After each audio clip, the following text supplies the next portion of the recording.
I know her as a mother, I know her as a friend, I know her as a wife, I know her as a psychologist and a counselor, I know her as a teacher, okay, I know her as a leader through the Outer Banks. I can't think of anyone as fantastic as she has been in all of these areas. But she's also a very gifted singer-songwriter. And it's just so proud that y'all are here tonight to hear her and that she's going to be doing a lot of her songs for you. Have a good time, enjoy, and I'll introduce my loving wife, Bett.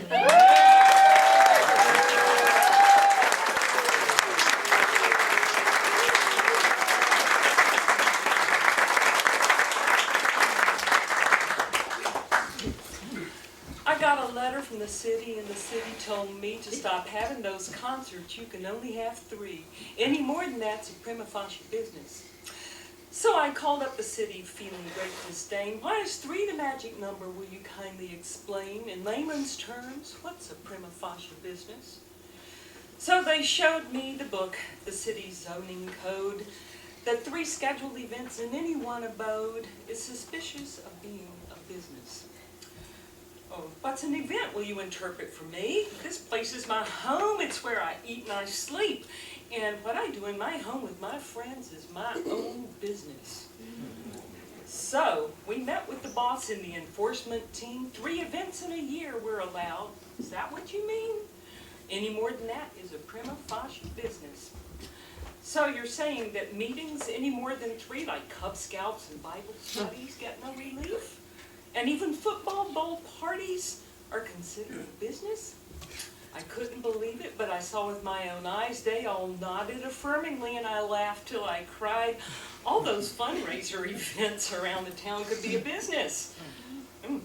Well, I got up to leave, and I was shaking my head. This is a joke. Have you heard what you said? I really had hoped to see their faces turn red, but in my recourse, I got this instead. You've got a prima facie business. Welcome to our prima facie.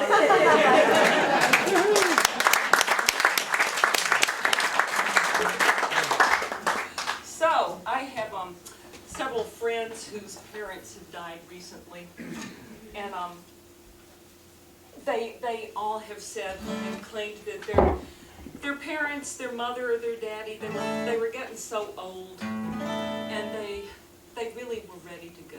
They sort of wanted to die, you know. They just couldn't wait to die. So I thought, you know, my grandmother was the same way, but I'm not going to be that way.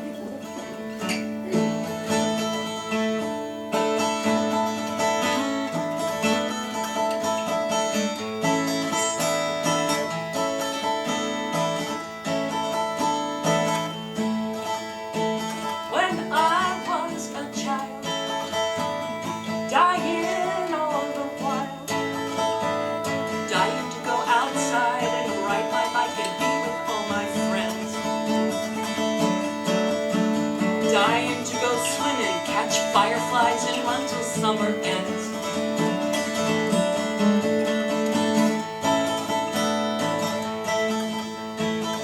When I was a teen, dying to be prom queen. I was dying for that red dress and dying for those matching shoes that she, and dying for that figure that makes all the other girls turn green.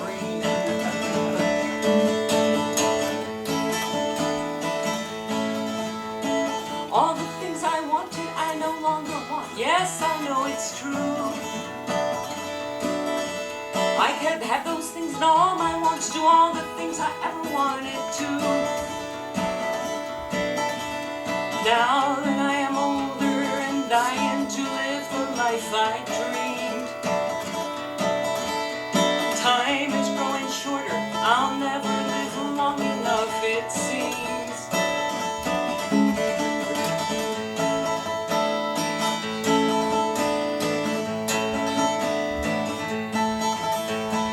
Dying not to grow old. I'm really not in control. My brain will freeze, my heart will slow, and all my body parts will go awry.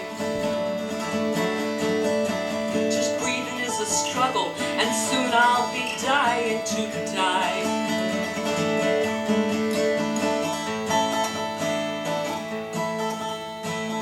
My life at a glance, dying for another chance, dying for that magic pill to keep me young and keep me free from pain. And remember the mistakes I made, so I won't make them over again.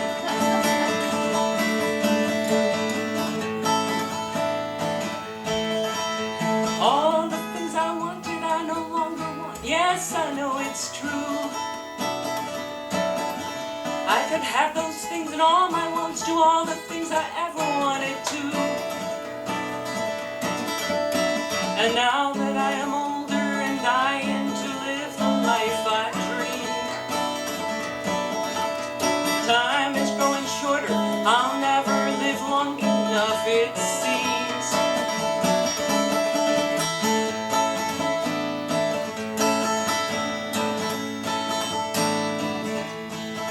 If I could do it all again, I'd do it just the same.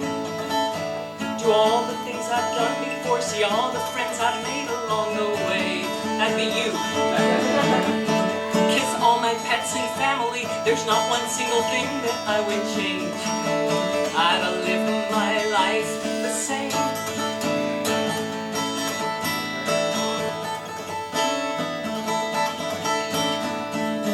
Just the same.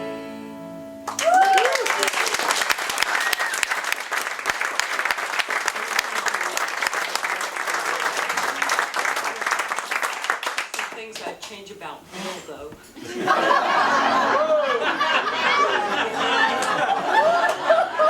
Burn! So,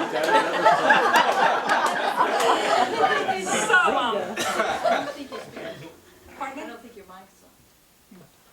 Bop, it's not? Should I turn it up? Yeah.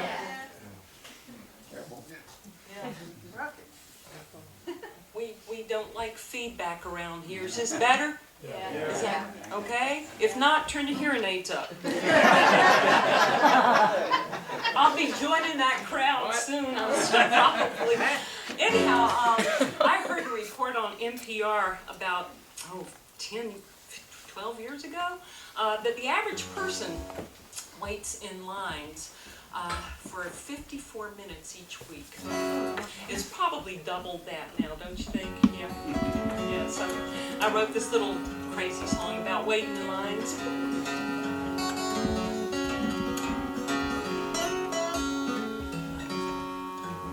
It's my husband's birthday. I'd like to bake a cake, homemade with chocolate frosting. Sounds good, don't you think? I'll mix me up some batter, I'll whip it smooth as silk. First butter, eggs, then sugar. Oops, I'm out of milk. Ever happen to you? I'll run, go get my jacket, get the dogs to guard the place. I'm in such a hurry, I won't bother to fix my face. I'll crank up my old engine, car so beat, should be dead. Don't you know that around the corner the traffic light was red? Lines, too many people, lines in every lane, lines above my brow. No, don't you think this is insane?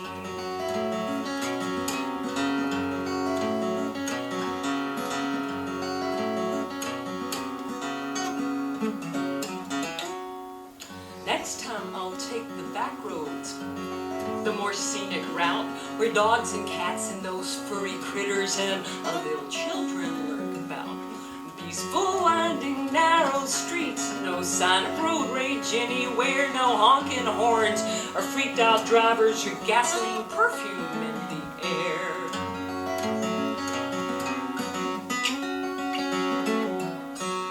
At the store, finally made it, got my milk and I wanna go.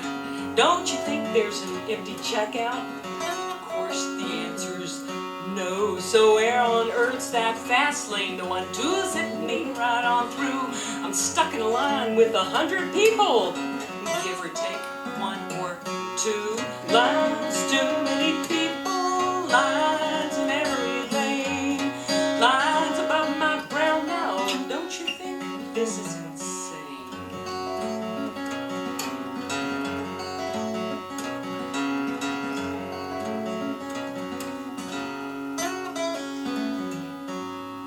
I'll take my hard-earned lesson. Neighborhood streets are the way to go. Gotta keep those wheels in motion. It don't matter how slow. What's this ahead? I found a school bus. Cars are backed up in a line. Should have done my bod a favor. I think I'll walk next time.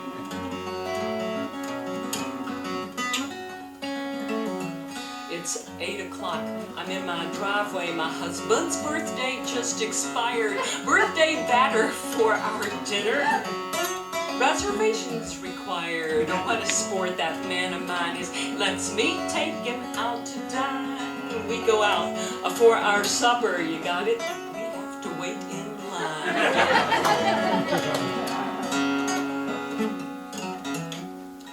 Next time I'll mark it in my date book, birthday cake, a week in advance. I'll be prepared for his big day. Get extra milk. Don't take a chance on lines. Too many people, lines in every lane, lines above my brow now. Don't you think this is insane?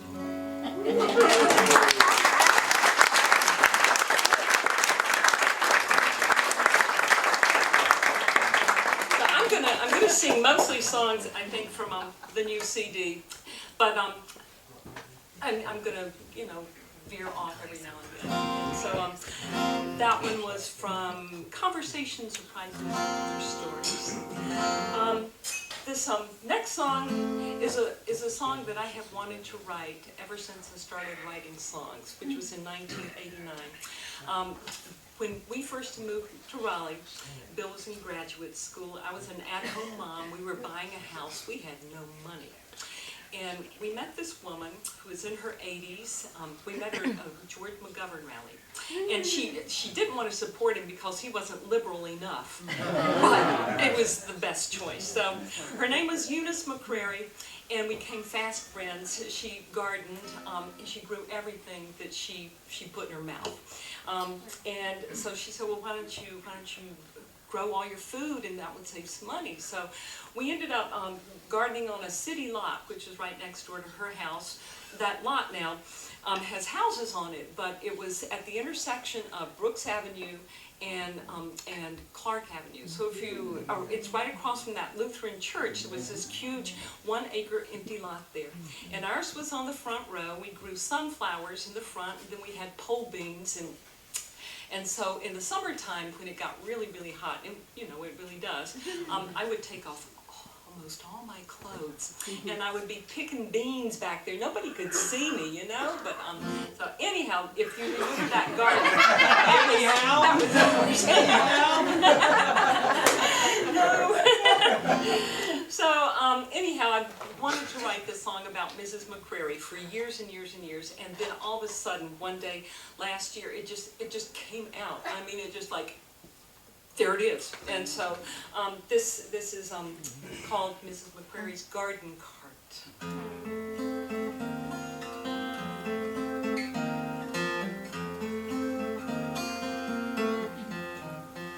Pumpkin bread I'd never had before. She shared a loaf with me. From her garden to her freezer for all my family, with instructions how to heat it, though I heard her every word. I couldn't wait to taste it and ate it frozen on the curb. She was 80-something, I was 21. She supported George McGovern when he ran, she helped him run. Her skin was old and wrinkled, mine was light and fair. Dark brown locks graced my face, a hint of blue was in her hair. So far apart in years and dreams, but the heart knows no age, it seems.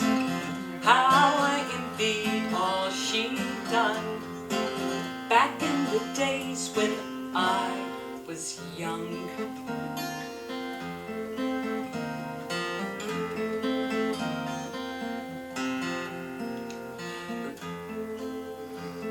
She grew her food and I bought mine. She taught me all she knew in time. One day she fell, her head hit hard. She spent the night out in her yard. Her son came to her in a dash, and then they vanished in a flash. We packed her things and shed some tears. How'd a single bag hold all those years?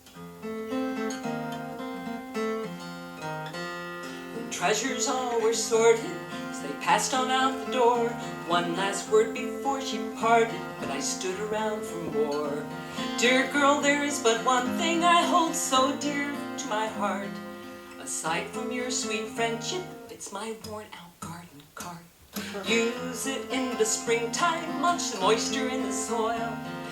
Then again in winter to keep your plants warm. I have no greater gift for you, she said, and then was gone. And I knew how much it meant to her, and took the rusty cart on home. So far apart in years and dreams, but the heart knows no age, it seems. How I envy all she done back in the days when I was young.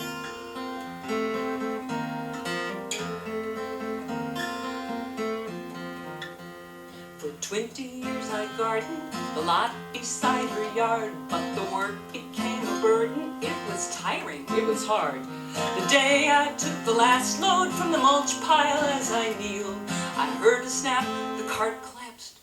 I saw the broken wheel. Miss McCrary didn't see me, but I cried without a care. She knew I didn't break my trust, and I knew she was there. There comes a time to pass the torch for all that's good and true. So all her strength and wisdom I pass along to you. So far apart in years and dreams, but the heart knows no age, it seems. How I envy all she done back in the days when I was young. So far apart in years and dreams, but the heart knows no age, it seems. How I envy all she done back in the days when I was young.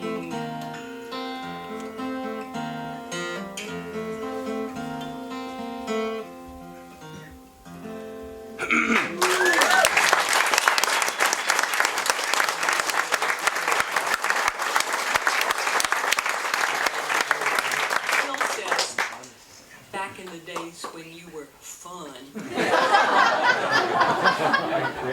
Hey, Bett. Oh, he can be mean. Hey, Bett. Somebody holler. It's your family.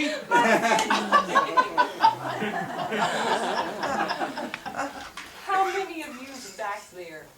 Oh, I see. All three of you.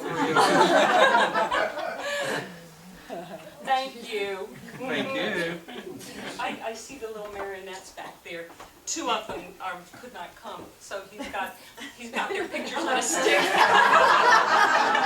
That's my brother Sam, who is either click or clack, but dirty. We haven't figured out which one he is. What? No, hang around him long enough, you'll know what I mean. There's seats here. There's plenty of seats in here, so come on in. Okay, all three of you. So, I'm sure you know by now, we raise border collies. We're down to one. Old Star, she's 15, and she'll probably be wandering around sometime tonight or not. But anyhow, our first border collie we got in 1989. We named her Mick after Mikhail Gorbachev. And she was killed on Christmas Day, the same year that my father died on Easter Sunday. That was a bad year. But right after she died, Bill said, you know, we're going to have to get another dog. Let's get another dog, another border collie, another girl. Let's get one tomorrow. And I said, wait a minute, you know, what are we going to call her? And he says, well, mixed death is just another one of our journeys through life, so we should name our new dog Trek.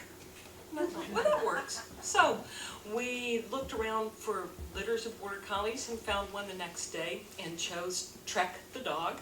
And but we wanted to meet the father. We met the mother, of course, but we wanted to meet the father, who was a champion sheep herding dog from Wales. But he lived in Siler City, so we went to meet Merck, Trek's father, and we watched him work sheep, and we had never seen this before. Wow, it was awesome. You know, these dogs are brilliant. So, well, fast forward a few months, we took Trek to a sheepdog trial in Pittsburgh, and she sat at the fence and she just watched. Whoa, you know, she might have some talent. So we took her to a trainer who assessed her, and he said, yes, she's got that eye, you know, the border collie eye, the one that you cannot outstare a border collie. So he advised that we start getting her around sheep and start training her. So we were taking sheep herding, whatever you want to call it, lessons from, you know, people from all over the world. And, but our main trainer was the one right there, right near Siler City, who owned a dog, the #1 sheep dog champion, whose name was Bill. And Bill was a very biddable dog. He was very sweet. And our Trek dog, she was very hard. She was hard to train. I mean, she knew what to do, but she wouldn't pay attention to what we wanted her to do. So anyhow, we bred the two. We bred Trek to Bill, which is real funny because when people ask, well, who is the puppy's father, and I say Bill.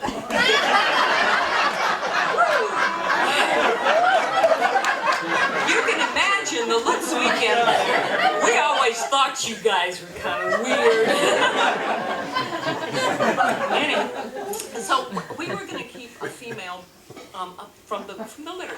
And I knew that I wanted to call the dog Kaylee because border collies come from the border of Scotland and England, where in the UK, all through Wales and Ireland and Scotland, each community has a day which they all get together and they dance their traditional dances to their traditional music and drink their traditional whiskey. And these gatherings are called Ceilidh, C-E-I-L-I-D-H. And so I thought, well, that's what we're going to name our darling daughter dog. And there's not going to be another Ceilidh in the world, but there were several. Trek's great-grandmother was Ceilidh. So anyhow, we let Trek choose Ceilidh. We put her out in the yard with all the dogs, and the one that she played with the most was going to be Ceilidh. So I knew before she ever came into the world that her name was going to be Ceilidh, and she was going to be female. So that's what we have. Now, Ceilidh was not a normal-looking border collie. She had short red hair, and her face was not anything like a border collie. A lot of people thought she was odd-looking, which I guess, you know, for a border collie, she did look kind of odd. But she had more personality than any dog I have ever known in my life. You know, she would turn her head and cock her head. It was like she knew exactly what you were saying. She was one of those many dogs, or few dogs in the world, who love to chase light beams like little kitty cats. Yeah. And so we had a name for the flashlight. We called it Mr. Beam. Ceilidh, where's Mr. Beam? Go find Mr. Beam. She'd go straight to the kitchen and sit in front of the drawer that had the flashlight until we pull Mr. Beam out.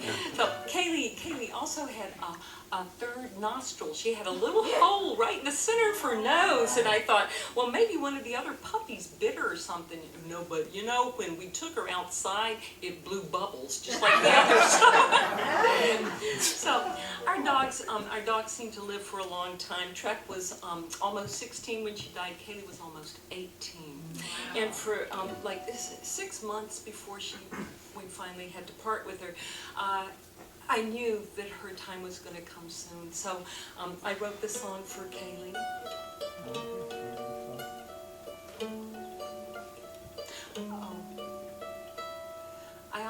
I went to the internet. You know those jokes that you read, you know, you get them from your friends via email. If you can wake up in the morning without the aid of coffee or no-dos or anything to wake you up, you are almost as good as your dog. And if you can go to sleep at night without the aid of alcohol or sleeping pills, then you are almost as good as your dog. So anyhow, I got some ideas from there. This is to be like you.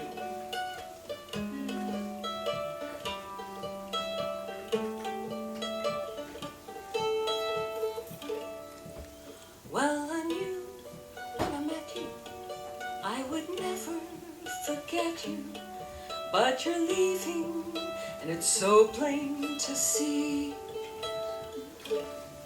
that the things that you brought me and the things that you taught me are the things that I'd most like to be. The way you'd greet every morning, and you'd kiss without warning, face the world without lies or deceit. How you loved every season, and you'd smile for no reason, nor admit to complaint or defeat. Many's the time I question myself, how could I be more like you? To love without boundaries against color or creed, religion and politics too. La da dum, la da da da, la da dum, dee doo dee dee dee, dee doo doo doo doo doo doo.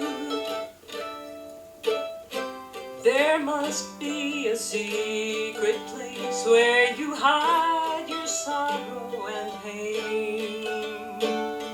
A place so deep somewhere inside, where love and compassion reign. You could take all my worries and dismiss them in a hurry. Now it's my turn, soon we will part. All your troubles I'll bury, your pain and sorrow won't tarry. I'll carry you away in my heart.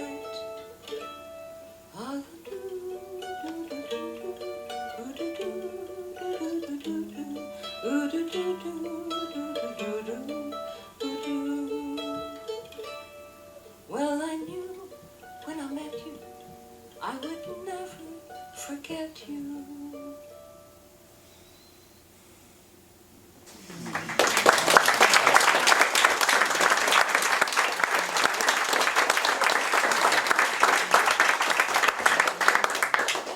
You've heard me speak of Swananoa Gathering. A lot of the artists who come here are people that I met at the gathering.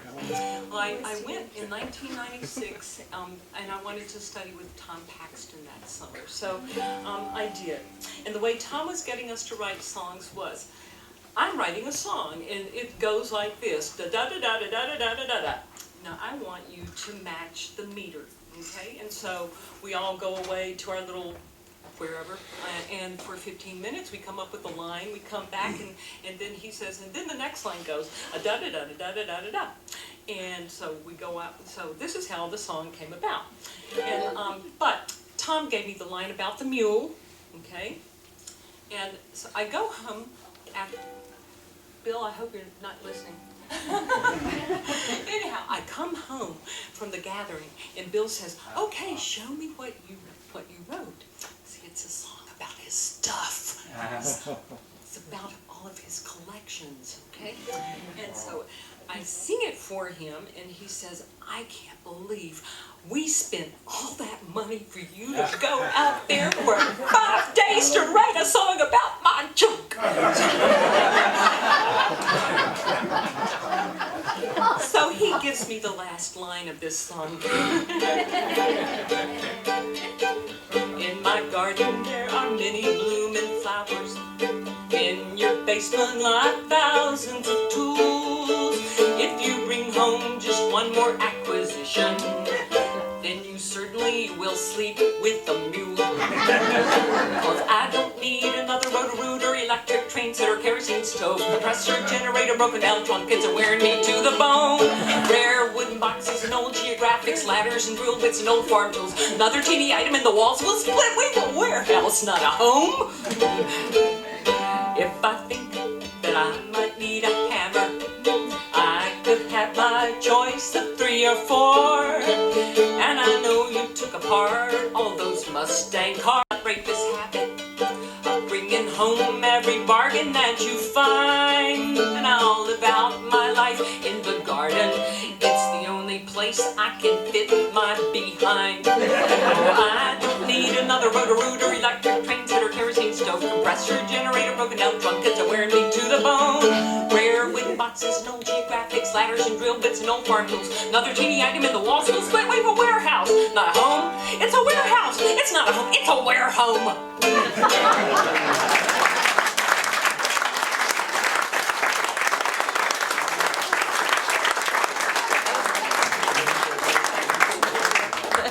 You didn't see our old house before we moved here. It was about, it's less than half of what we got here, you know, so, woo. It was kind of tight, you know. Okay. Banjo. Those of you that don't care for the banjo, this is it. Sorry. You know? No, I had been going through a writer's block for 3 years. I could not write words. I did have some melodies, but no lyrics. And I was asked to play with the Raleigh Concert Band, which is kind of funny. Yuri Yamamoto, who is the director of music at the Unitarian Fellowship, saw me play 3 chords with the hoedown band. And when they asked, when the concert band asked Yuri, "Do you know a banjo player?" She said, "Oh yes, I know a consummate banjo player." 3 chords on a banjo that was made out of pressed wood that was crumbling. So anyhow, I decided to take the challenge and played with the band, and it was great fun. I'm playing with them again in April. They're doing Gershwin's Rhapsody in Blue. Now, who would think that Rhapsody in Blue has a banjo part? You know, it does. Okay, so I'll be there. But so anyhow, I decided, well, I need a new banjo, and I got this beautiful new banjo. Spent a lot of money on it, and I decided, well, you know, I'm going to spend money, get a good banjo, and teach myself clawhammer. Thinking, you know, this is going to be a cinch. No, clawhammer's a different monster. So anyhow, this is my new banjo, and a song that I have always loved playing, I think since Bill and I used to travel with the dogs, and I would play mandolin in the car, playing in so many different keys. Once I struck the wrong chord. It was a happy mistake, and so I've loved this song ever since. And when we traveled and I played mandolin, Bill would play harmonica. The dogs, I don't know if they were singing or if they were telling him to shut up, but it was funny. We'd be going down the highway, me on mandolin, Bill on harmonica, and all 4 dogs, woo, woo. I used to work in a music store, Pools Music, do you remember that, in Cameron Village? And then it was bought up by,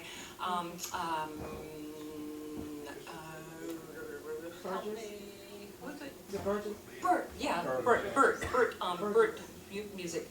And I taught there for 10 years, and you know, while I had some little downtime, I'd go read some of the books and pick up music. And I picked up a book about Stephen Foster once, and I saw this story, and I saw it in print only this one time. I've not been able to find it since. And it's about Song O Susanna, about how it was one of the first songs he ever wrote, and he was kind of embarrassed about it because he thought it's a stupid song, which of course it is. How could it rain all night the day you leave and the weather still be dry, or the sun so hot and you freeze to death, right? It's nonsensical. So he thought he would give it to somebody else to use in until it sort of proved itself. So he took it to Ed Christie, who had a minstrel show in Chicago, and asked Ed if he would use the song in his minstrel show, and then sort of sit back and see how the public liked it. If the public liked it, then Ed Christie agreed that he would give Stephen Foster the rights to a song, put his name up in billboards, you know, the Ed Christie's minstrels featuring Stephen Foster's "Oh Susanna."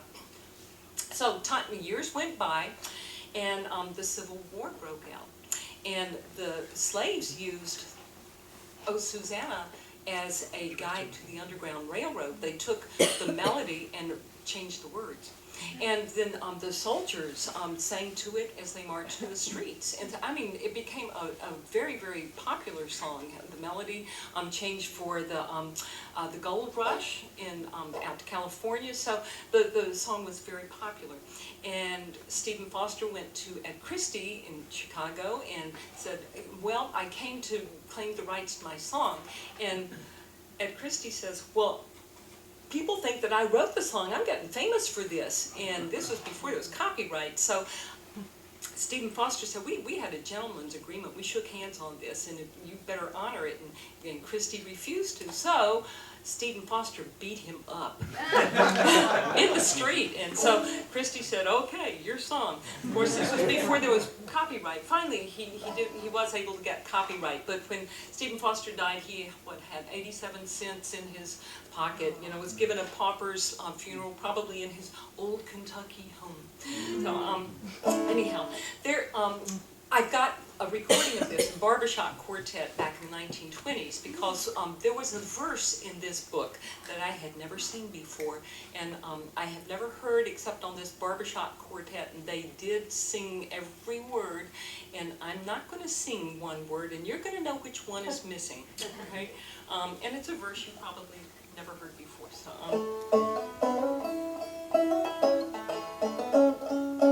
can you hear the banjo? What a stupid question.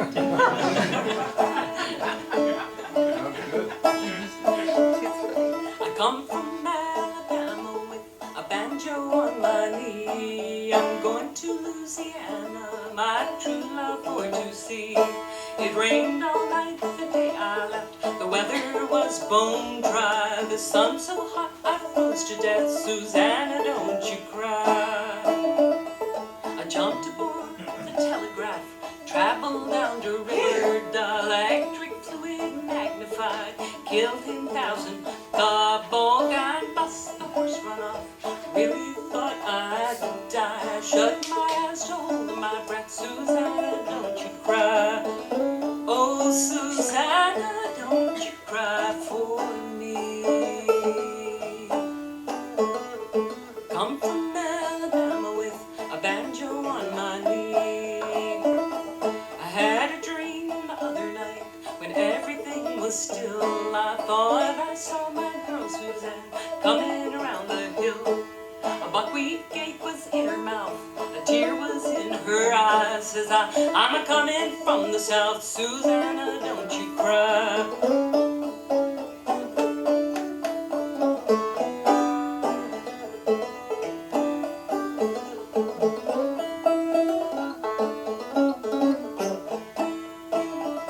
I soon will be in New Orleans, and there I'll look all around. And when I find my girl Suzanne, I'll fall up on the ground. But if I do not find her there, this darky sure will die. And when I'm dead and buried, Susanna, don't you cry. Oh, Susanna, don't you cry for me. I come from Alabama with a banjo on my knee.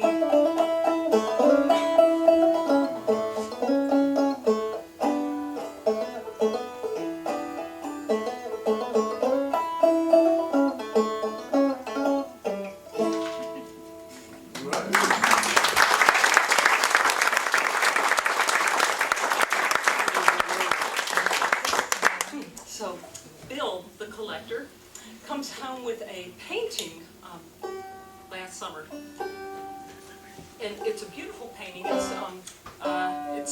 It's in the living room. The little table that you come in that has some of the name tags on, it's hanging right over that. It's of roses, and it's quite pretty.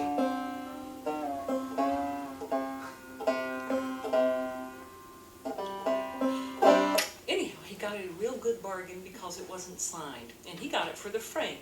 And so he brings it home. We take a flashlight to it, and oh, lo and behold, it has been signed. It's just, you can't see it unless you hold a flashlight up to it. And it says it was signed by Lizzie Farrington. who's Lizzie Farrington? So of course, we make a beeline to the computer, to Google, and we find a lot of stuff about Lizzie Farrington, but she's not a painter. Lizzie Farrington was from Maine, and as a young woman, she married a man named Eben Farrington. Her maiden name was Jones. And Eben joined the Union Navy, and he was killed in the Battle of Gettysburg.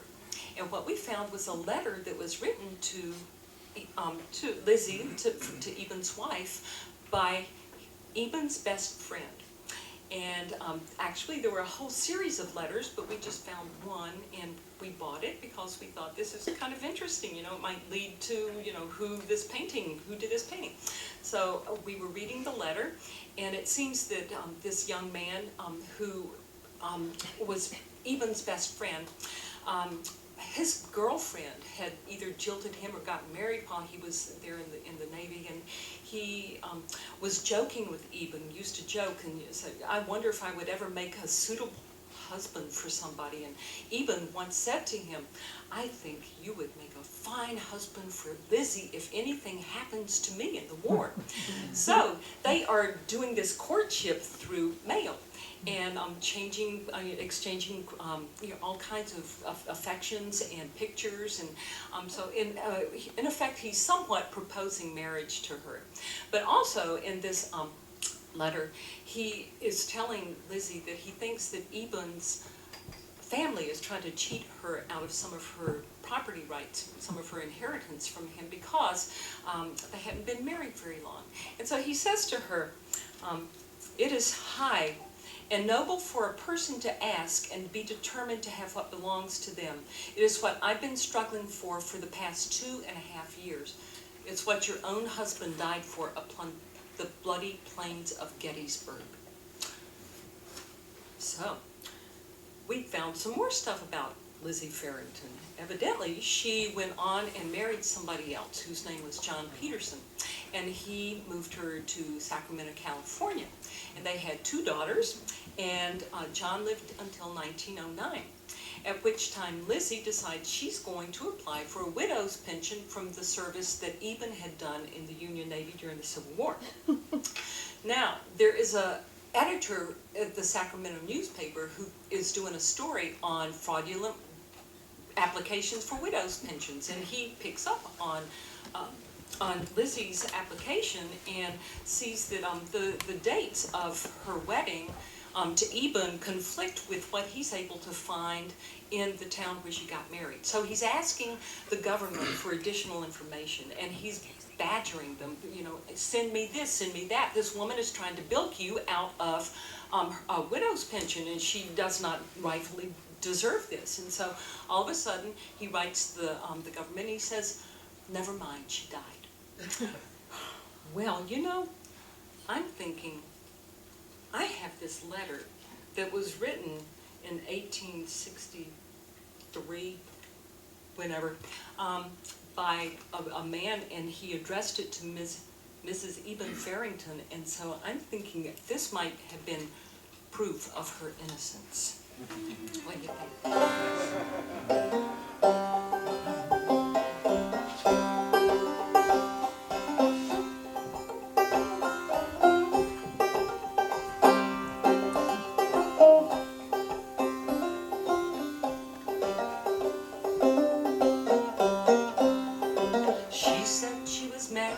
To a soldier who at Gettysburg was slain. Her name was Annie Peterson. She's making a false claim. She's entitled to a pension due to all the blood he spent. I say she's one of many trying to cheat the government.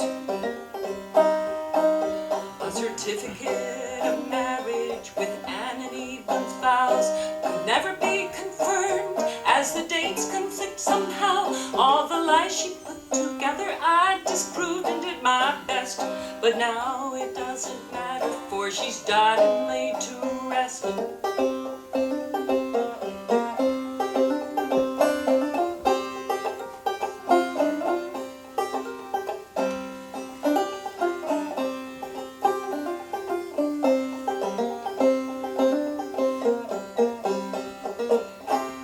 They call me Lizzie Farrington, Washington, a mystery I remain, as the Sacramento paper tried to ruin my good name. They claimed I never was widowed and never was betrothed to my dear sweet husband, even first boy I ever loved.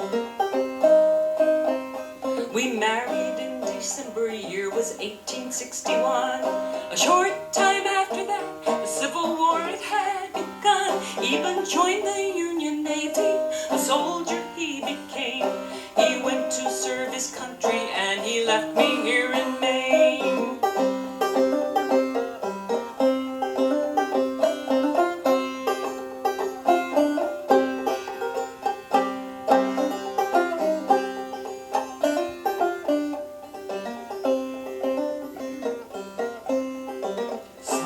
Sometime midsummer, year was 1863.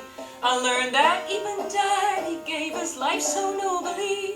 His best friend began to write me, 2 years exchange was made. Although he spoke of marriage, my love for Eben would not fade. His letters brought me comfort, gave me strength which I had not. Although I wed another, through the years I ne'er forgot those words of Eben's friend, and how he spoke so well. And I speak them to you now, even if I'm damned to hell. Through the years I still remember every hardship I endure. I hear Eben's friend encourage me, I still see every word.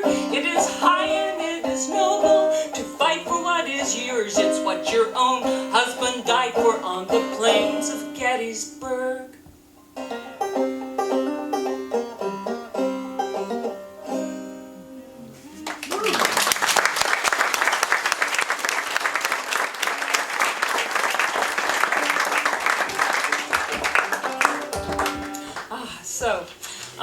I've been reading Inglis Fletcher, who is an author from Elizabeth City, who wrote a lot of books on the settling of North Carolina, and starting from before we came over on the boat.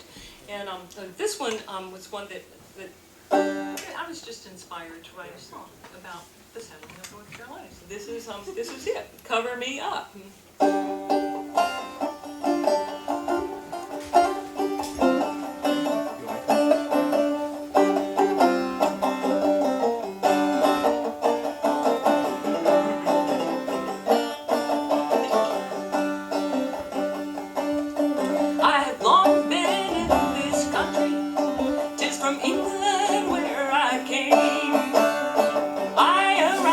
Shirt on my back, bearing only my good name, bearing only my good name. Barring some land for equipment, I trade tobacco and some hay. Now they put some tax on my soul, they'll take it back if I don't pay. They'll take it back if I don't pay.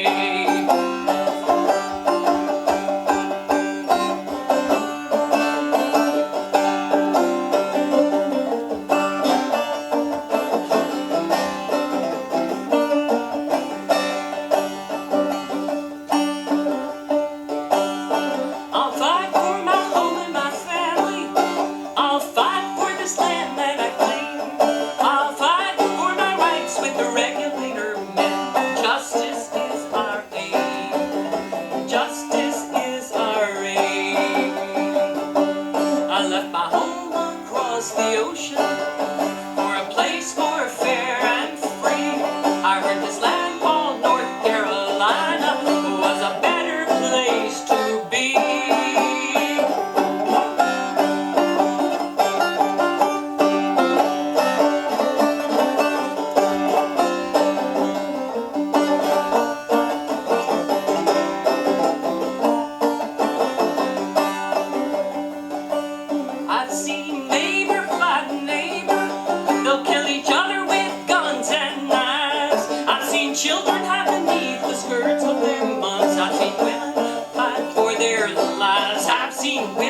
hearing this just on one little banjo, you know, and I wish I could play all these instruments at one time.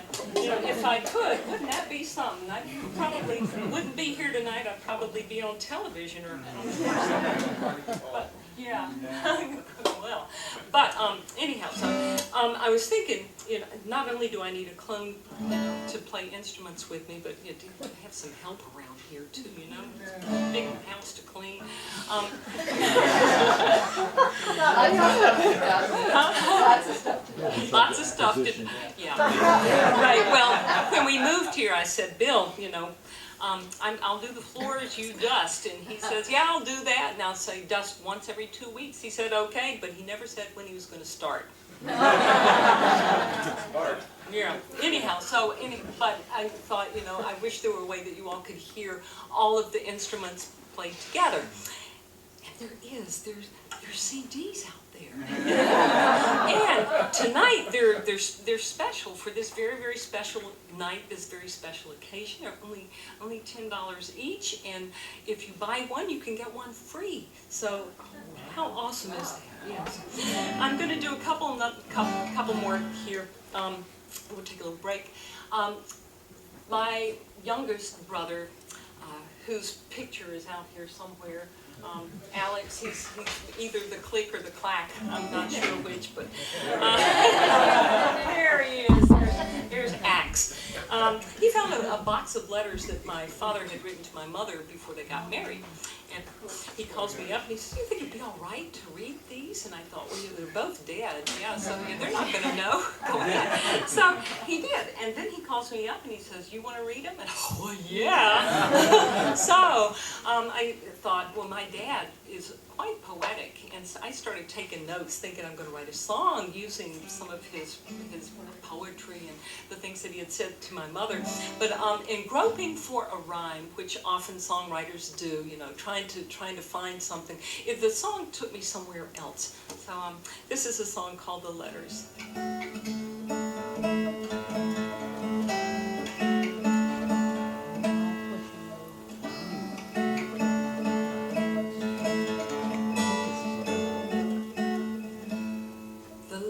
Bundled in pink ribbon, late in dated sequence. On the floor, I wiped my face, my eyes, and then my glasses, and took a breath and read some more.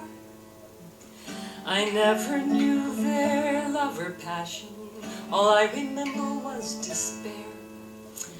But then I read my father's letters, and I knew how much they cared. It's hard to think of them as lovers, and doing things that lovers do.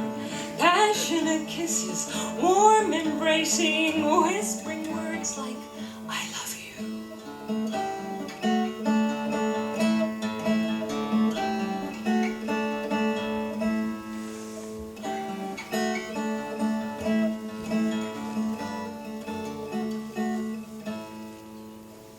I never knew their tender moments. I never saw that spark or flame. I saw the fragments of their worn-out marriage. She saved the letters just the same.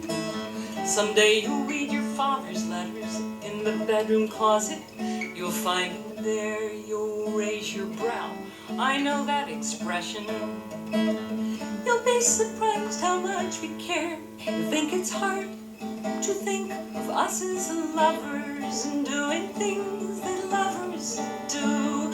Passionate kisses, warm embracing, whispering words like, I love you.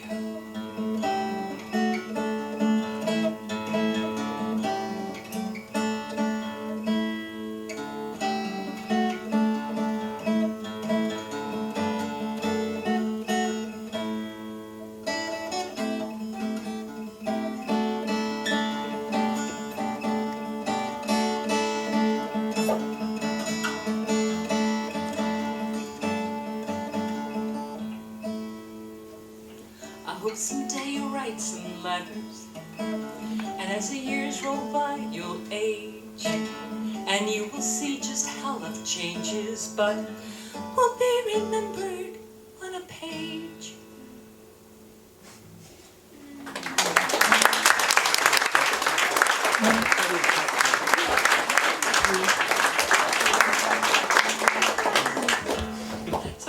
from Conversation, Surprises, and Other Stories. There are lots of conversations on that CD with my son or with an imaginary mother who has Alzheimer's or something. But this is another one that I wrote in about 15 minutes. Some songs take months, some take just a matter of minutes, and this is one that just came out because I needed to say this to my son at the time. It's called That's What Mothers Do. We all have had mothers, so if you aren't a mother, this might enlighten you.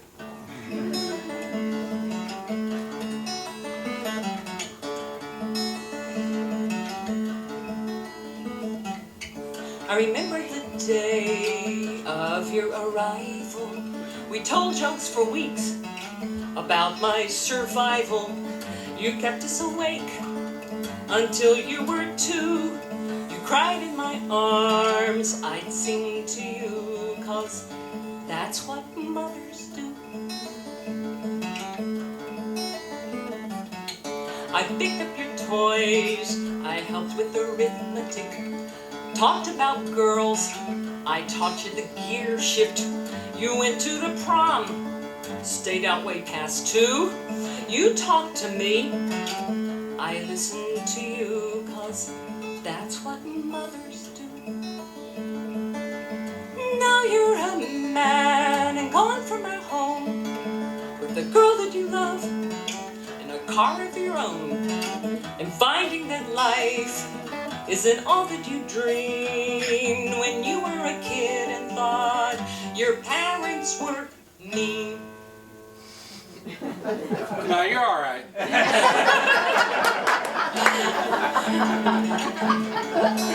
Good job.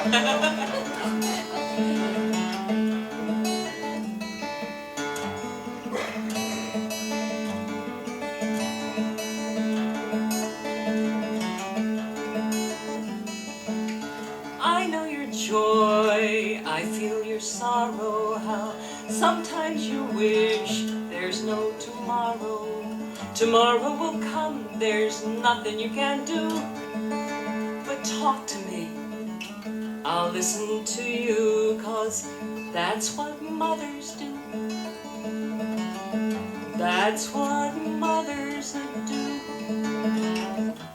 That's what mothers do.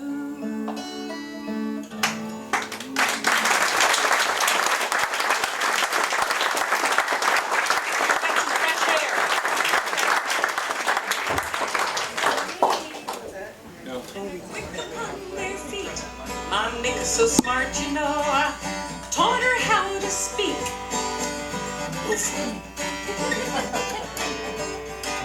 My Mick, she likes to run, she'll chase a frisbee all day long. She'll stay close by my side. If a squirrel comes by, she's gone. Dogs come by to talk, and they greet us with their nose. There are things I don't understand, I'll ask Mick because she'll know. Like, why do dogs chase kitty cats and bark at the man who brings the mail? Why do dogs roll in the mud and sniff each other's tails? Well, this is what she told me, this is what she said. It's not weird being friendly, but this is why instead.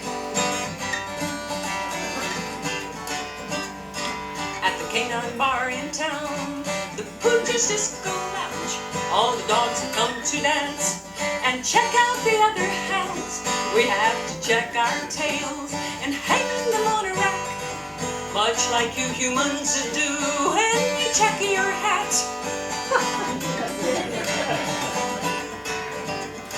Well, the Barker Arena was fun, and we danced the poodle romp.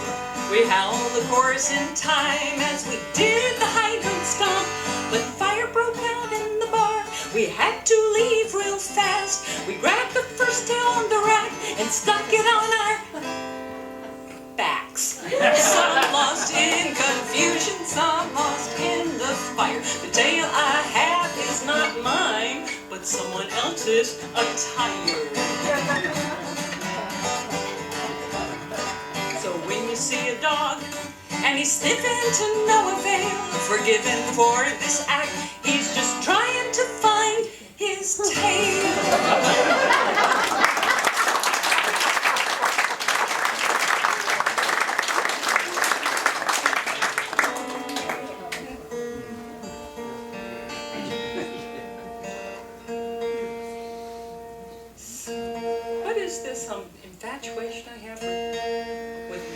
lighthouses. Well, it kind of surprised me too.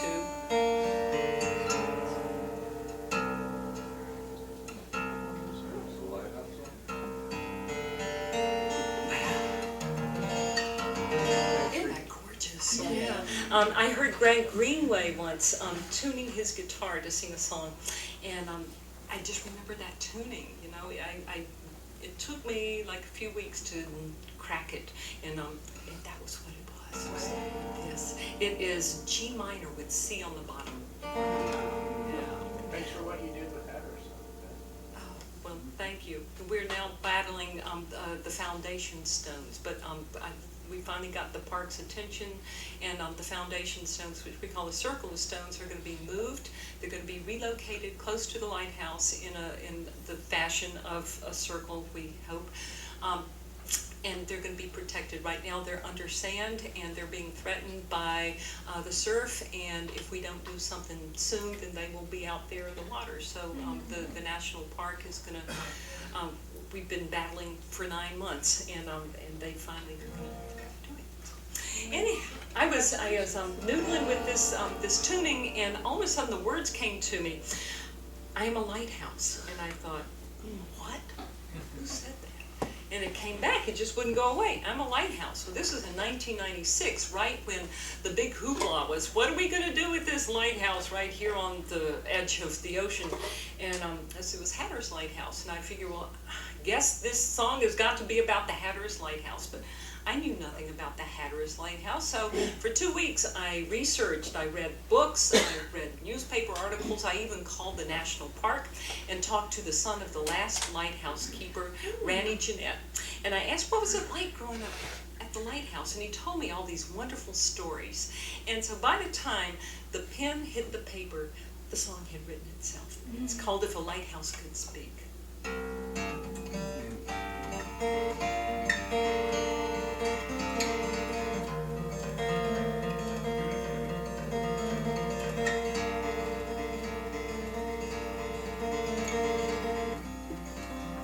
I am a lighthouse on North Carolina shore. I've stood strong to guard your coast 100 years and more. Once the waves crashed at my feet, with each storm they did rise, and oh, the spirals on my body won't fade into the tides.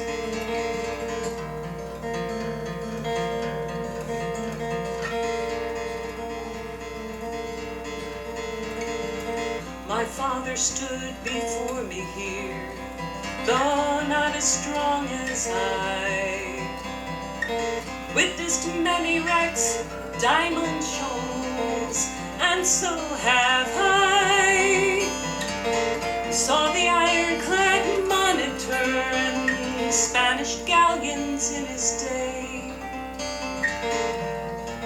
and he was fired upon by both the blue and the gray.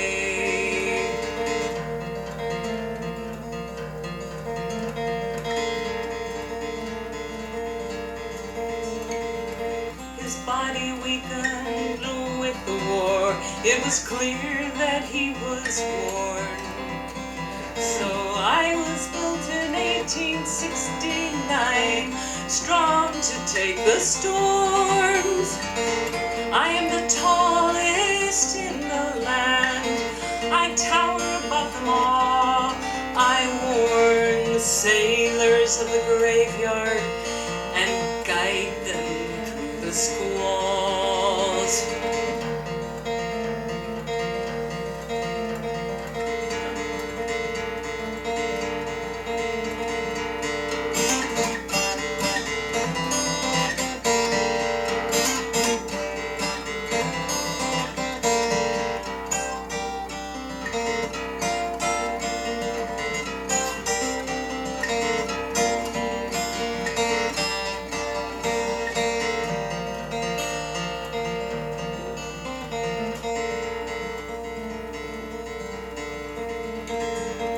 I watched the German warships take our tankers down.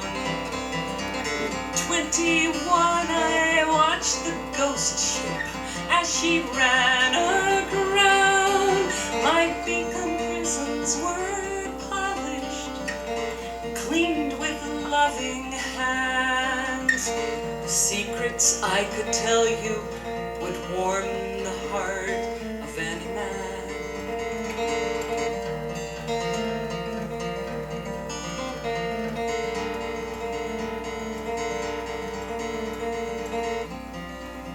I am a lighthouse on North Carolina shore. I've stood strong to guard your coast 100 years and more. Once the waves crashed at my feet, with each storm they did rise. And now the spirals on my body, oh the spirals on my body, oh the spirals on my body won't fade into the tide.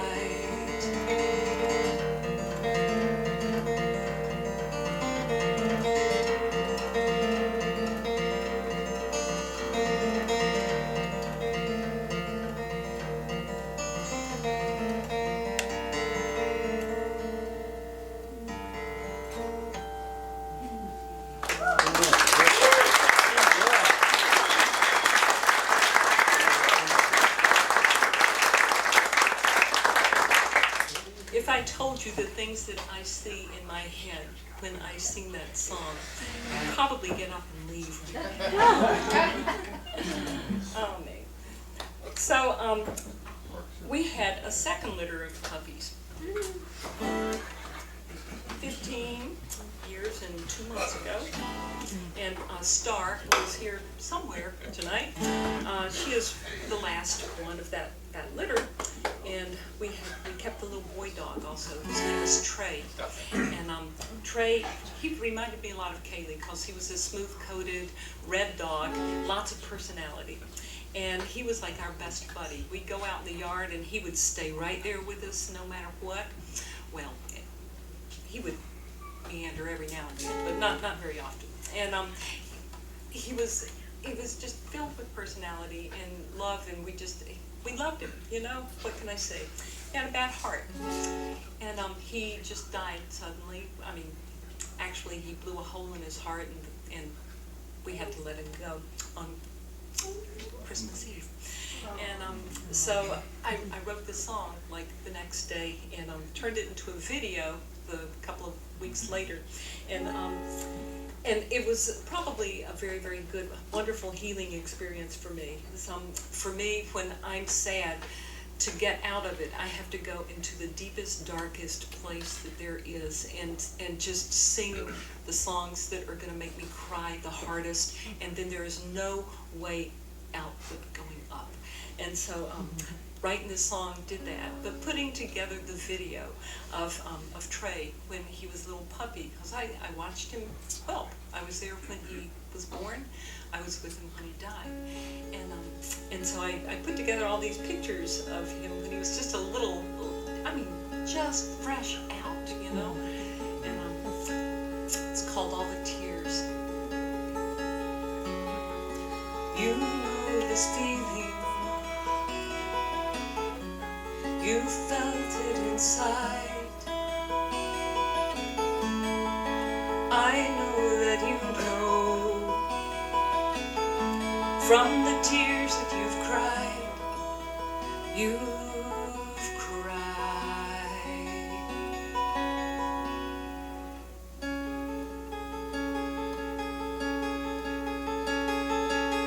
Someday everyone knows this.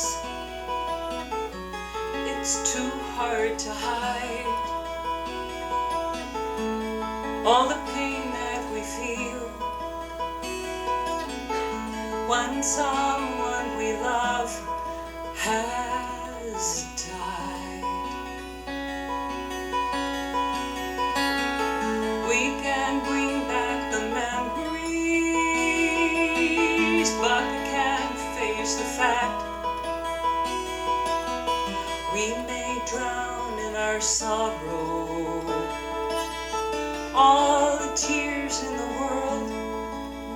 bring him back.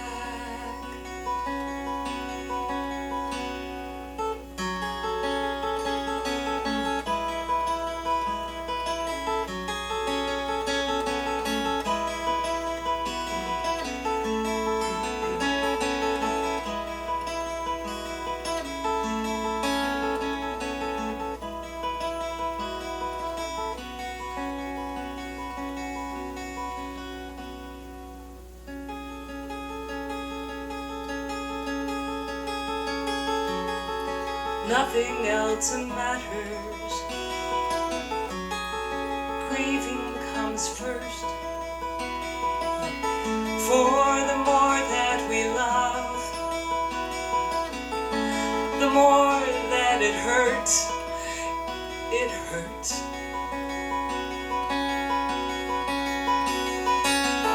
We can bring back the memories, but we can't face the fact we may drown in our sorrow. All the tears in the world, all the tears in the world.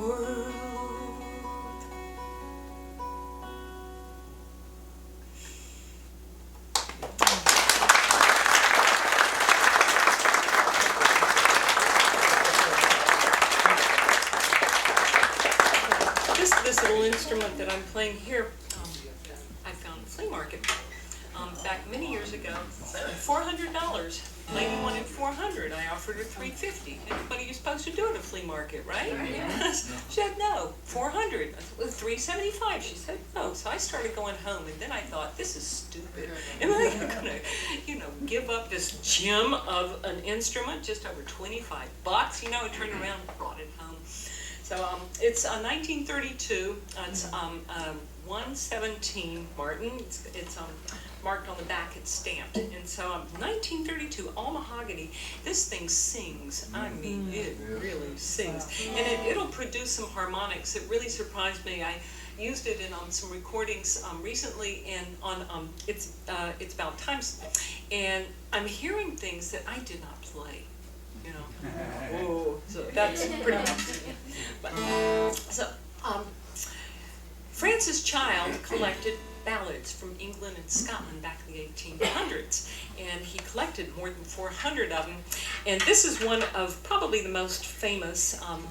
Most of his ballads did not come with melodies, so the melody to this was made up 100 years ago by somebody, I don't know, but since it was made up, people have been sticking with the same one, so I'm going to stick with it too.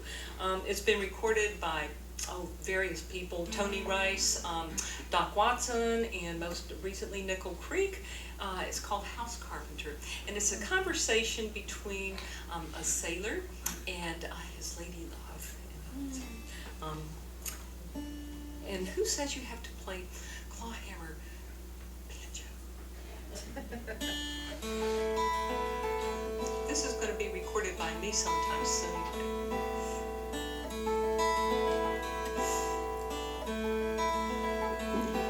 Well met, said an old true love. Well met, said he. I have just returned from the salt sea, and it's all for the love of thee. Come in, my own true love. Have a seat by me. It has been 3/4 of a long, long year since together we have been. I can't come in and I can't sit down, for I've only a moment's time. They say you're married to a house carpenter and your heart will never be mine. I could have married a king's daughter fair. She would have married me, but I have forsaken her crowns of gold, and it's all for the love of thee. Now you forsake your house, carpenter. Go along with me. I'll take you where the grass grows green on the banks of the deep blue sea.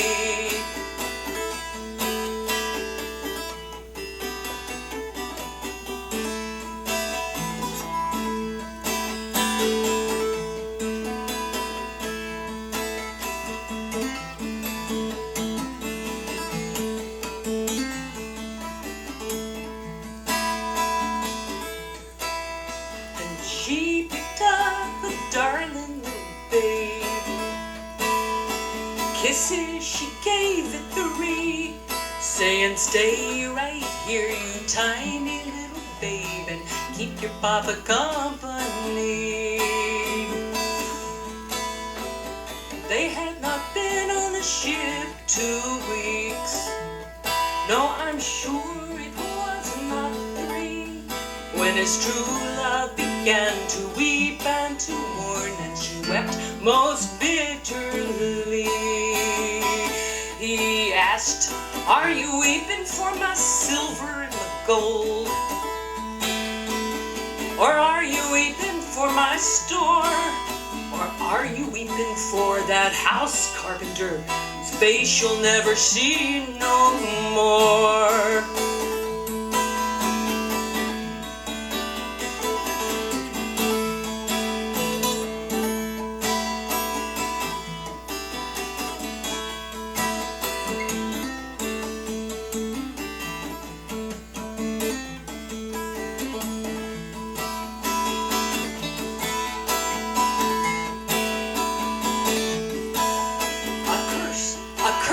To the sailor she cried, a curse she swore. You robbed me of my darling little babe that I shall never see no more.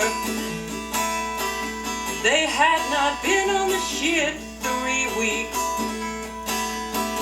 I'm sure it was not 4, when there came a leak at the bottom of the ship, and it sank them for to rise no more.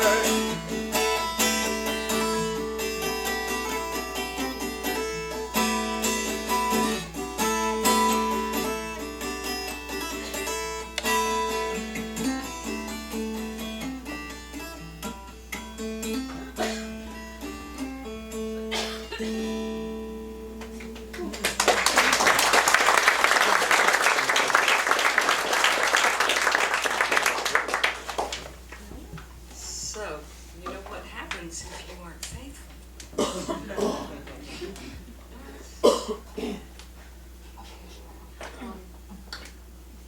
My father was in a jazz band. He played saxophone, some clarinet, and arranged for big bands on piano. And he, when big bands were traveling through, like Tommy Dorsey and Glenn Miller, he played. He actually was invited to try out for the Kay Kaiser Band, and if he had, he would have made it, and I wouldn't be here.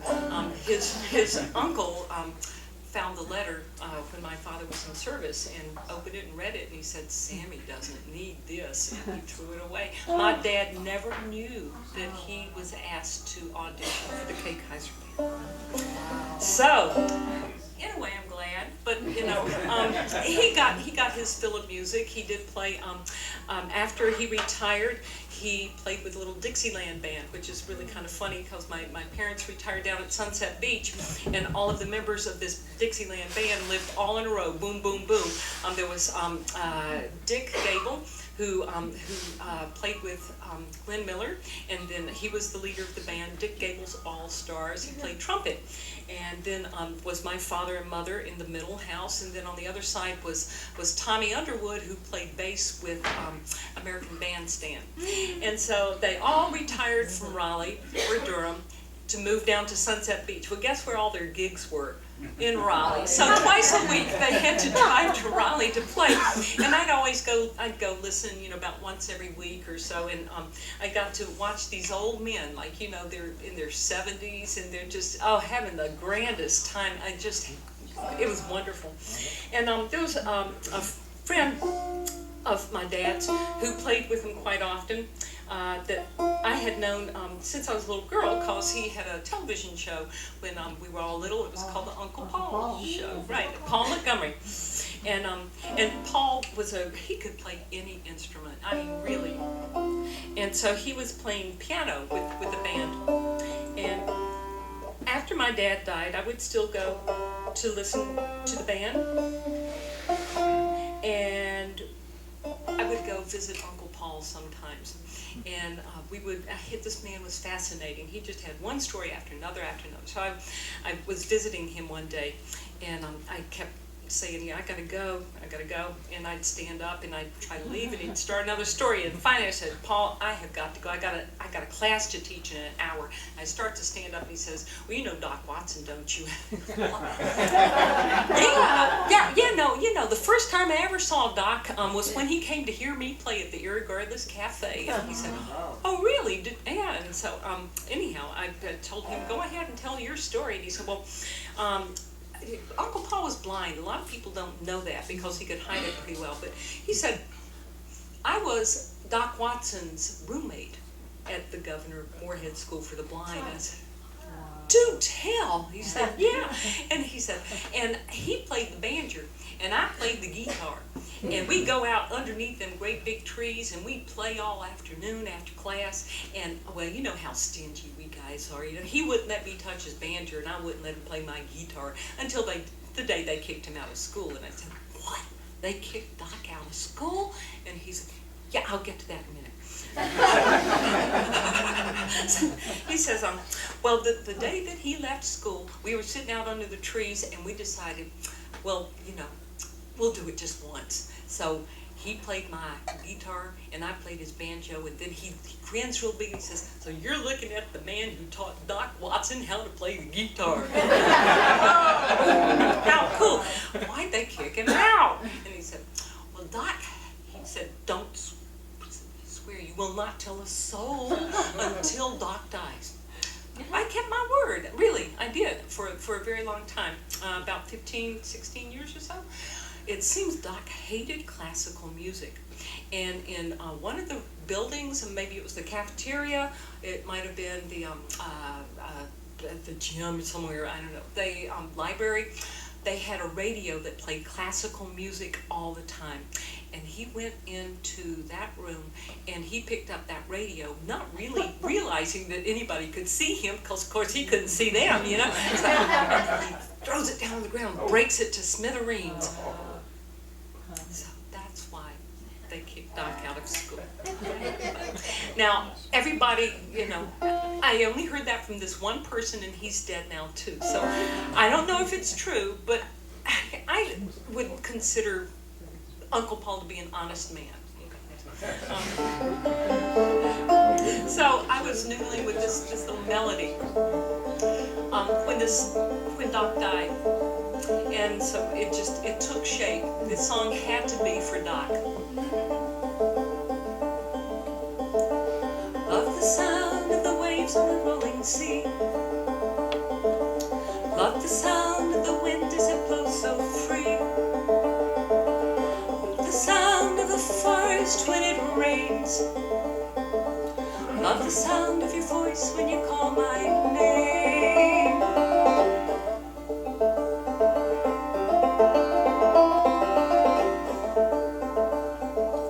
Love the warmth of the sun in the winter's cold. Love the comfort of a lover's hold. Love the feel of the breeze across my face. Love the touch of your skin in a strong embrace.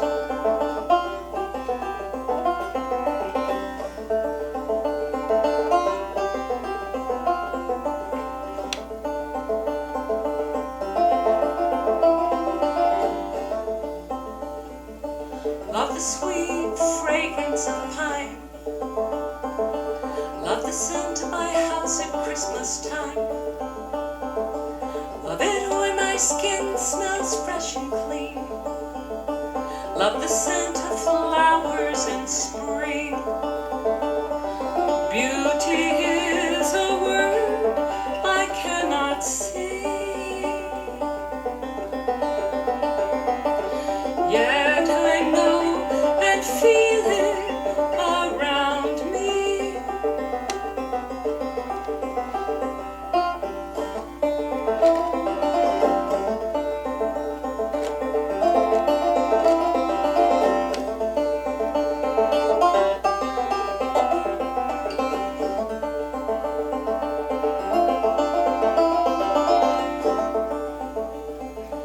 Love the taste of a new fallen snow, the sweetness of fruit that summer grows. There's so much that we can learn and realize if we could see the world without our eyes.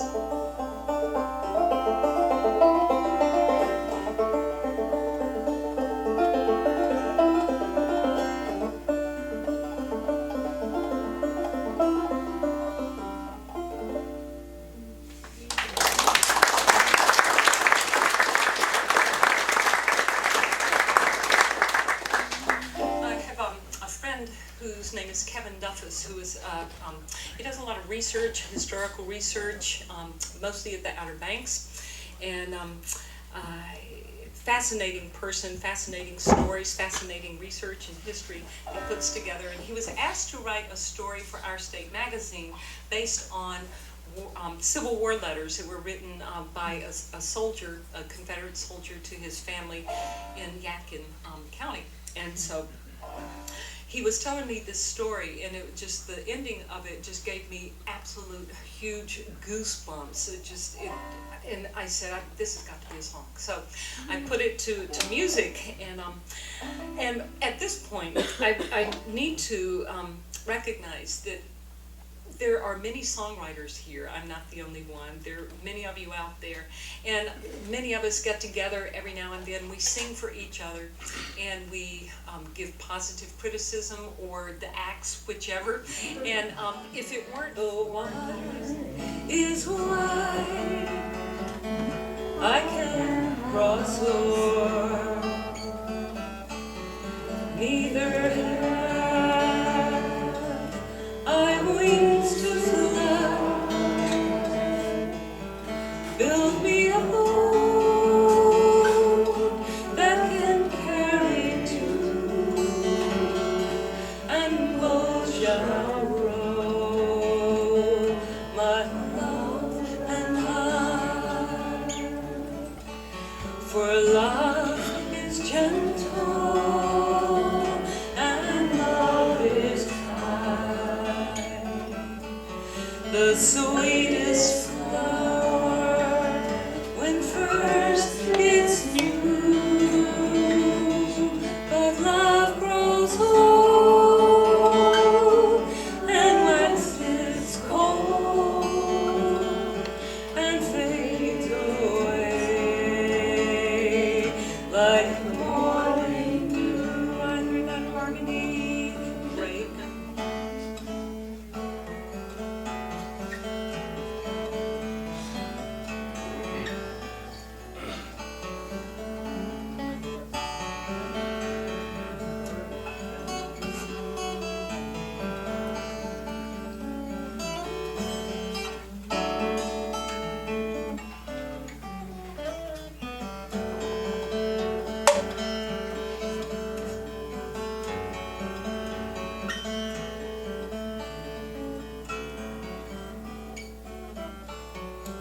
There is a ship,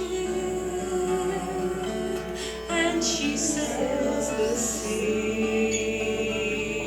She's loaded deep, as deep can be, but not so deep as the love I'm in. I know not how I sink or swim. The water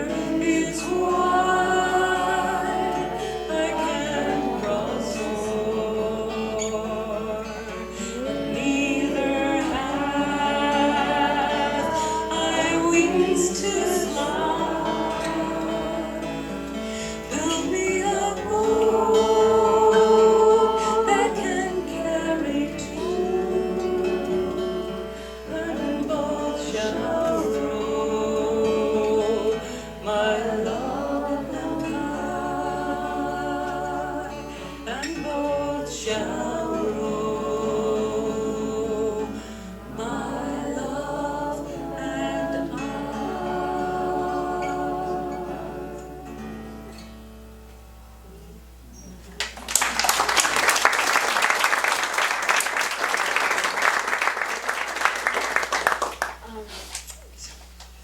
During my writer's block period, I did write melodies, but and this is a melody that I had, but no lyrics. And in talking to people, oftentimes I pass the old adage that time is our best friend, right?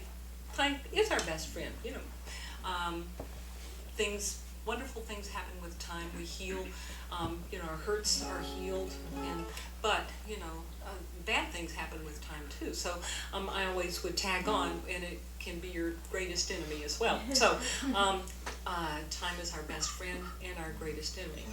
And I was talking this over with one of my songwriting buddies once, and joked around and said, somebody ought to write a song about that. Well, the next day, I found myself with some words, and I was telling Bill, you know, Bill, I finally found some lyrics to this melody that I've been noodling with for years, and he said, well, it's about time. Thank you, Bill. So.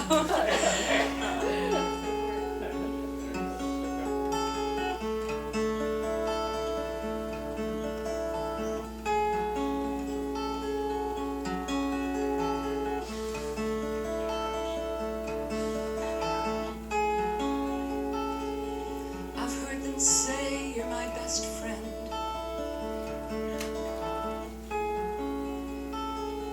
While I'd like to think it's true, no, the years have changed our standing. Tell me, why is it I'm still needing you? Tell me, why is it that I'm still needing you?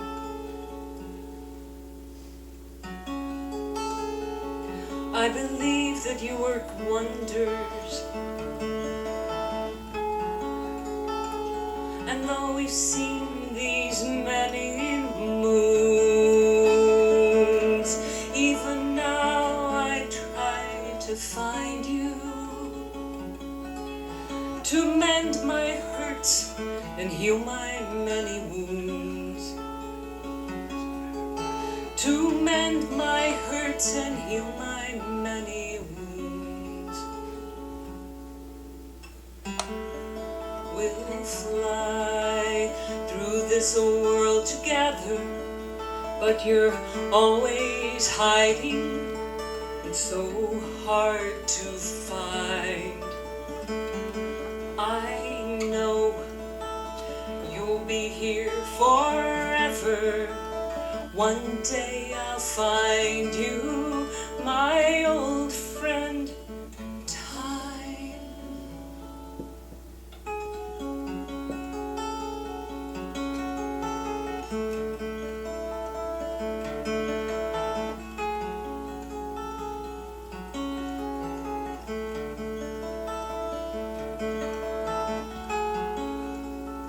Soon the winds will change direction.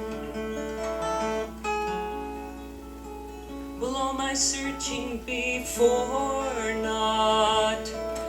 For suddenly we'll be together,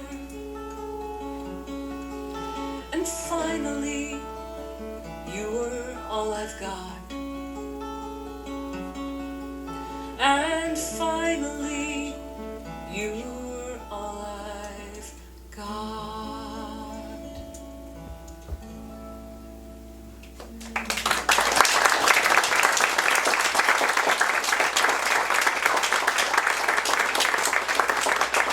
I've been listening to a lot of Dan Fogelberg when that came to me.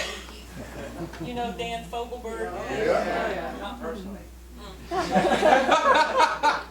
You know he died.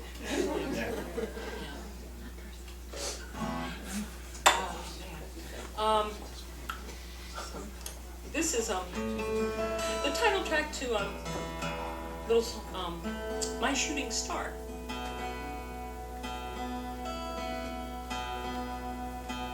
Which is like my wish to all of you. But first, I wish to get this guitar tuned. I've been playing mostly in DADGAD on this guitar. It lives in DADGAD, and then the C minor with G minor with C in the bottom on that Larrabee, that cutaway, and then G tuning, and then the C sus2 tuning on this old Foden Special slot head, and that one over there. So I get bored in standard. I'm sorry.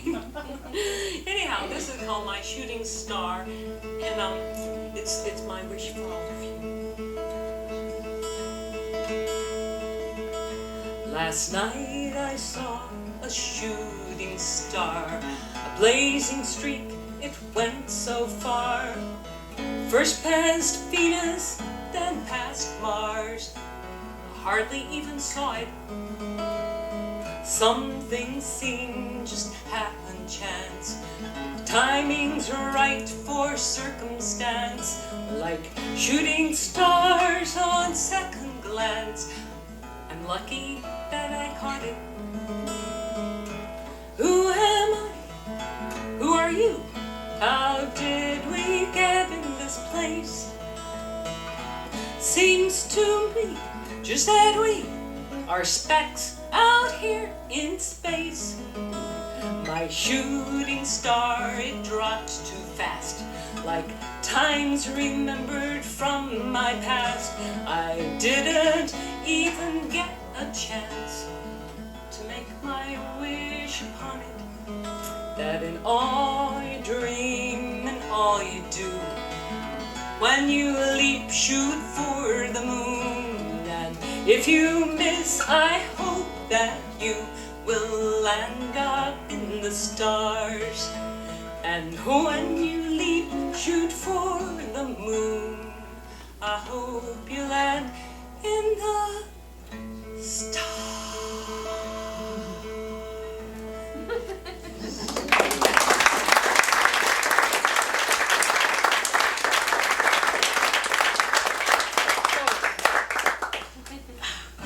So, I'm going to end with one of my favorite all-time songs by one of my most favorite all-time composers, Woody Guthrie. And Woody, he was an advocate for national parks. You know, he loved the outdoors, and he knew that our national parks were endangered. They were formed in 1916, and he wrote this song in 1936 because he was afraid that pretty soon our national parks were going to be eaten up by people collecting artifacts, or they were mining for copper in the Grand Canyon, and people would go down there and they pull home fossils and all kinds of artifacts, and he wanted to make sure it was national parks for Arlo and Nora, so he petitioned the government to instill a national park service, so that Smokey Bear would be there and tell you to leave only your footprints behind. And he also he felt that the government should be there to help the people that could not help themselves during the Depression. He knew that these people wanted to work, they just couldn't find work. So he petitioned the government to start a welfare system. And so they did. So by the time he wrote This Land Is Your Land, he had been branded a communist, as you well know. And this song was banned from the United States radio airwaves for a brief period. This song that we learned in 4th grade, can you believe it? It was banned from the That's because in 4th grade we don't learn all those communist verses. I'm going to sing them, okay? But I want you to sing the ones that you know, okay? And if you don't, then just listen. This land is your land. This land is my land, from California to New York Island, from the Redwood Forest to the Gulf Stream water. This land was made for you and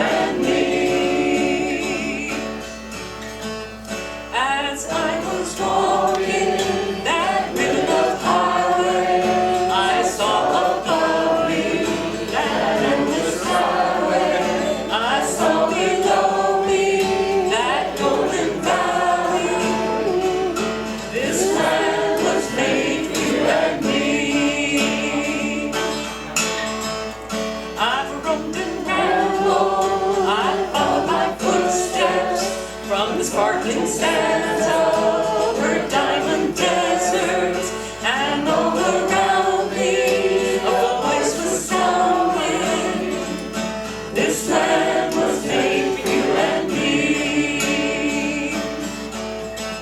When the sun came shining and I was strolling, and the wheat fields waving and the dust clouds rolling, as the fog was lifting, our voice was chanting.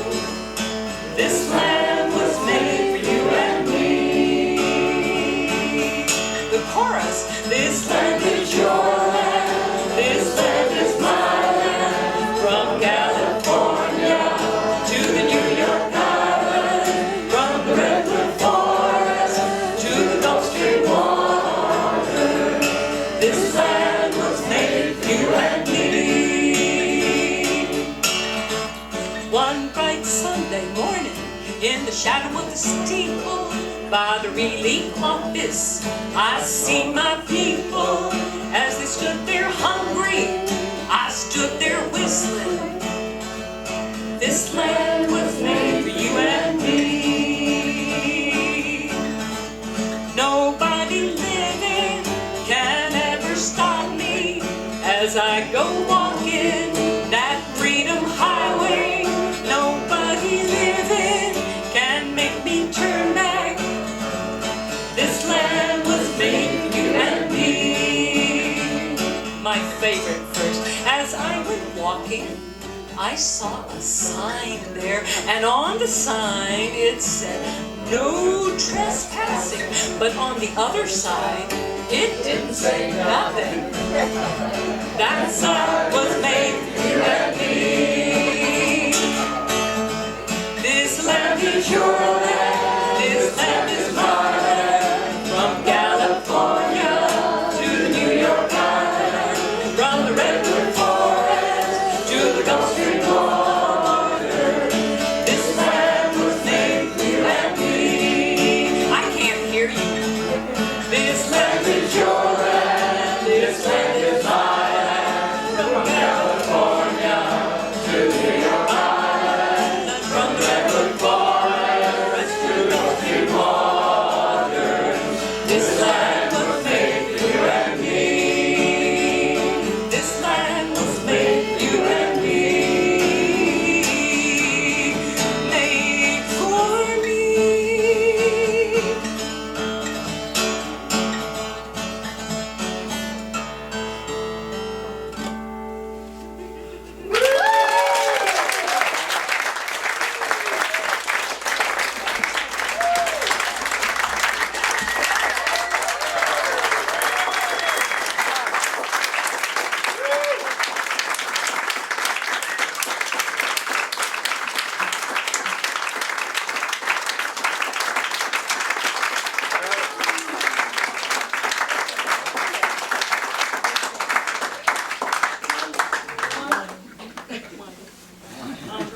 Well,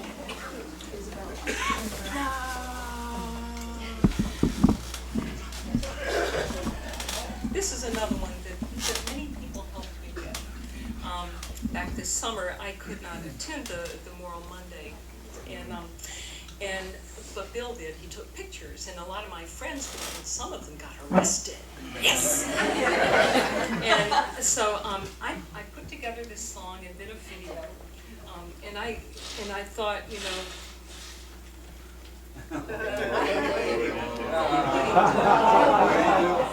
And I think Woody would have done the same thing. So those of you who've not been here before and don't know Bill and I, we lean very left. Pretty much so. So if you lean right, you might want to leave.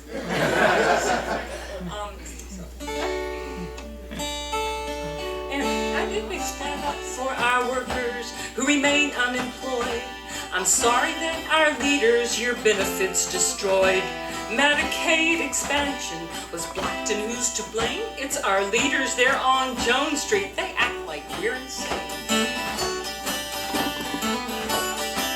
I'll stand up for women and a woman's right to choose. It's a personal decision, for she's the one that bears the brood. Men can't know the fear and suffering, and perhaps you may agree that if men were having babies, then abortions would be free. Forward together, not a one step back. Fought for North Carolina's freedoms, and now we want them back. They cannot keep taking us down this wayward track. Forward together, not a one step back. I stand up for democracy and a constant need for change, but all our voting districts are looking mighty strange. And I believe in safety, but I'm totally confused. Why are we free to carry weapons in bars and parks and schools? I stand up for love makes the world go round. But the rights of many families were recently voted down. Marriage could be for all if some folks rise above their hate. But here in North Carolina, it's only if you're straight. I was born in North Carolina and I've lived here all my life. But hate is growing strong between us, and I know it isn't right. If we're to share this land together, there must be a better way to be tolerant of each other and what we have to say. Forward together, not one step back. Fought for North Carolina's freedoms, and now we want them back. They cannot keep taking us down this wayward track. Forward together, not a one step back. Forward together, not a one step back. We fought for North Carolina's freedoms, and now we want them back. They cannot keep taking us down this wayward track. Forward together, not a one step back.